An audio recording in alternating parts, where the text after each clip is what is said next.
Hi there, I'm Michael Cohn from Advanced Tubular Technologies.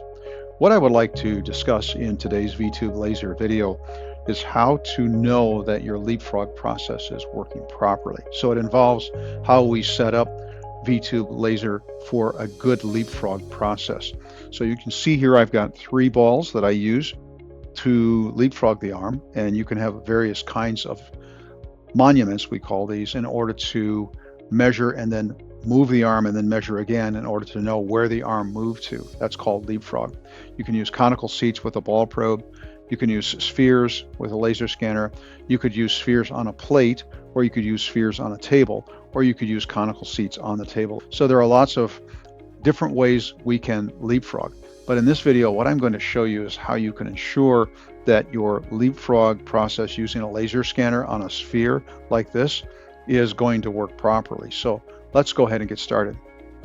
So the goal of this video is to ensure that you know that your leapfrogs are good. And we're using, in this case, a laser scanner on white spherical balls that themselves are very precise. But look what we have here. The sphere diameter deviation is too high. And so VTube is trying to solve the problem by allowing you to rescan over and over.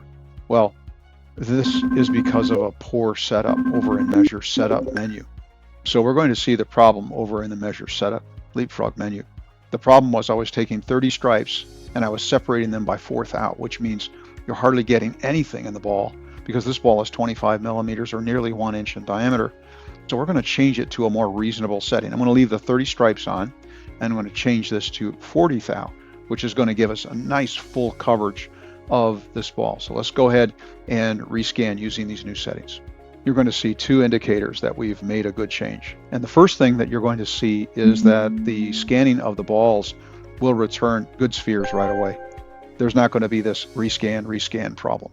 And the second thing you're going to see is that the leap form fit at the very end is going to increase in accuracy by a factor of 3. So 3 times more accurate. We're going to go from 2.2 thou to 0.0007 or 7/10 of an inch.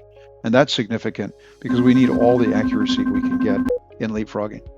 I think it's a really good idea to run this test just like this before you do an actual leapfrog.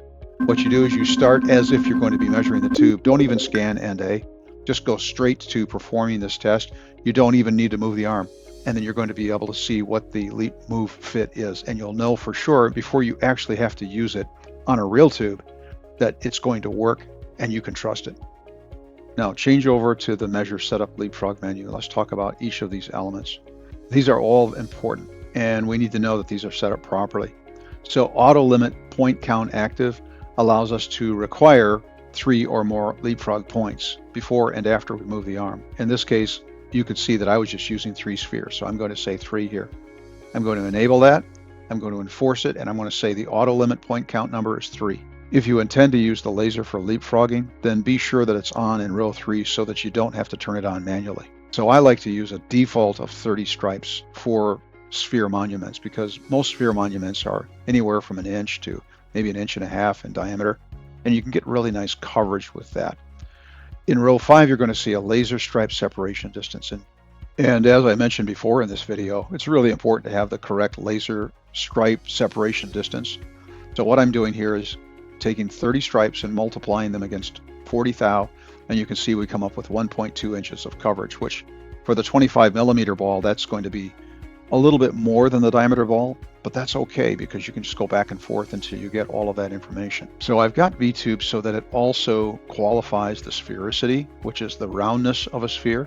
So this is like having 2 thou of shell between the max and the min. So the points scans need to be within that tolerance or VTube will reject that sphere.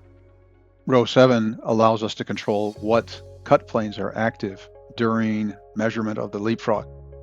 Now you see here it says include all active plus selected. The selected part has to do with row 8. If we pull the not active down right now, you'll see that the only cut plane available is the table plane. Well, if you're using a leapfrog plate, you're going to have to measure that as its own cut plane in order for the selected to be available. So what I'm going to do here is I'm going to go ahead and add a cut plane of the plate itself, and then we're going to use that in row 8. Here's the new cut plane that I created called Leapfrog Plate. I turn it off. It's not active because I don't want it on except when we're doing Leapfrog. These are the three options in row 7. You can use all active plus selected, which is my favorite. You could use no cut planes at all, or you could include just the selected in row 8. Remember that if you don't have a Leapfrog plate, you can just leave row 8 set to none active. Now, for check sphere diameter active, this is a very important feature to have enabled. And here's why. Because it acts as an important cross-check to whether or not VTube should accept the sphere measured during a Leapfrog. If a sphere diameter is outside of a reasonable tolerance, like in this case 1/4 of an inch or 100 microns, then we don't want VTube using the center point of that sphere for Leapfrog.